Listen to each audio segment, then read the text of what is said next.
روزے کا مقصد بھوک اور پیاس کاٹنا نہیں ہے، یہ کوئی خوراک بچاؤ مہم بھی نہیں ہے، بلکہ فرمایا وَشَهْرٌ يُزَادُ فِيهِ رِزْقُ الْمُؤْمِنِ، یہ مہینہ ایسا ہے جس میں مومن کا رزق بڑھ جاتا ہے، اس کا رزق زیادہ بڑھ جاتا ہے، تو یہ خرچہ کم نہیں ہوتا، اس میں تو خرچہ زیادہ ہوتا ہے، تو یہ اس لیے نہیں ہے۔ تو پھر مقصد کیا روزے کا؟ بھوک اور پیاس کا مقصد کیا ہے؟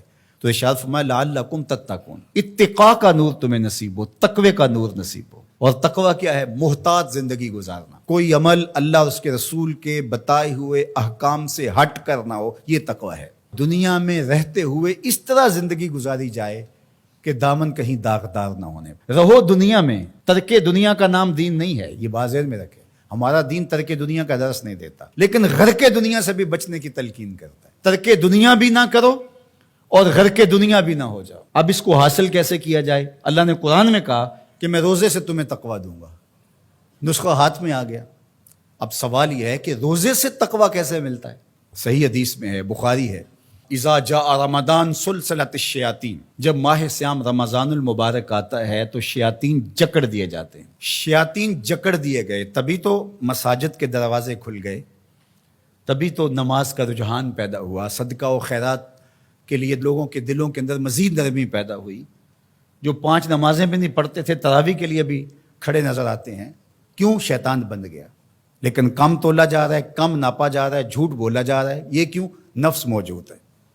نیکی کا ماحول اس لیے پیدا ہوا کہ شیطان بند گیا، بدی پھر بھی موجود ہے اس لیے کہ نفس موجود ہے۔ اب ہمارا کام ویسے آسان ہو گیا کہ پہلے تنہا جان کو 2 دشمنوں کے مقابلے میں رہنا تھا اور جان لڑ نہیں پاتی تھی، اب دشمن ایک ہو گیا، ایک بندہ ہوا ہے۔ اب صرف جو ہے وہ ہم نے لڑنا ہے نفس سے، شیطان تو بندہ ہوا ہے۔ اب نفس سے کیسے لڑیں گے؟ بھوک سے نفس پج مردہ ہوتا ہے، کمزور ہوتا ہے۔ میرے اور آپ کے آقا و مولا حضور ختمی المرتبت صلی اللہ علیہ وآلہ وسلم نے ارشاد فرمایا یا معاشر الشباب من استطاع منکم الباء فلیتزوج، اے جوانوں کے گروہ، تم میں سے جو نکاح کرنے کی طاقت رکھتا ہے دیر نہ کرے۔ اگر مالی استطاعت ہے، مناسب رشتہ مل گیا ہے تو دیر کاہے کی، نکاح کر لے۔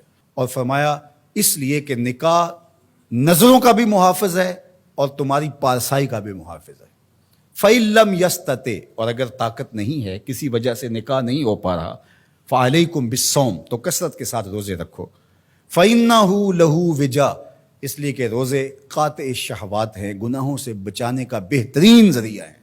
تو بھوک نفس کی تہذیب کا بہترین ذریعہ ہے اور یہ روزے سے نصیب ہوتی ہے۔ دوسری چیز، ہر وقت بولتے جانا اور بولتے ہی رہنا۔ جو کثرت کے ساتھ بولتا ہے وہ غلطیاں بھی کثرت کے ساتھ کرتا ہے۔ خاموشی میں نجات رکھی گئی ہے۔ قیامت کے دن سب سے زیادہ لوگ جو پکڑے جائیں گے وہ زبان کی وجہ سے پکڑے جائیں گے۔ حضور نے زبان کو پکڑ کے کہا کہ لوگ اس کی وجہ سے پکڑے جائیں گے، اس لیے اپنے لہجوں کو کنٹرول کیجئے، اپنی زبان کو کنٹرول کیجئے۔ یہ تہذیب نفس کا بہترین ذریعہ ہے۔ اور تیسری بات، العافیت فی العزلہ، عافیت تو عزلت میں ہے، تنہائی میں ہے۔ لوگوں میں جانا، لوگوں سے میل ملاپ اور اختلاط جتنا زیادہ ہوگا اتنی زیادہ آزمائشیں ہوں گی۔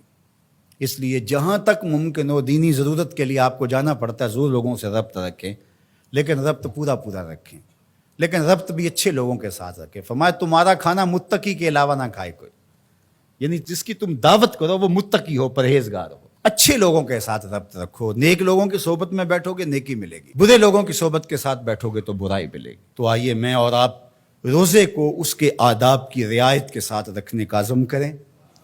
فرمایا کہ من لم یدع قول الزور والعمل به فلیس للہ حاجۃ فی ان یدع طعامہ وشرابہ، جس نے جھوٹ اور جھوٹے امور ترک نہیں کیے اس کے بھوکے اور پیاس سے رہنے کی اللہ کو کوئی ضرورت نہیں ہے۔ اس کی مرضی کیا ہے کہ روزہ تمہارے نفس کی تہذیب کا ضامن بن جائے، تمہارے باطن کی ستھرائی کا ذریعہ بن جائے۔ تو اس لیے یہ نہیں کہ ماہ سیام آیا اور چلا گیا، کسی کی زندگی میں 40 رمضان گزر گئے، کسی کی زندگی میں 50 رمضان المبارک گزر گئے، لیکن جہاں کھڑا تھا وہیں کھڑا رہا اور پورا مہینہ روزے رکھے، تراویح پڑھی، لیکن اندر کی طرف توجہ ہی نہ دی۔ رمضان کے بعد جہاں کھڑا تھا پھر وہیں کھڑا ہو گیا آ کے، تو فائدہ کیا ہوا؟ اللہ اپنی پناہیں دے، امان دے، حفاظتوں کا حصار دے۔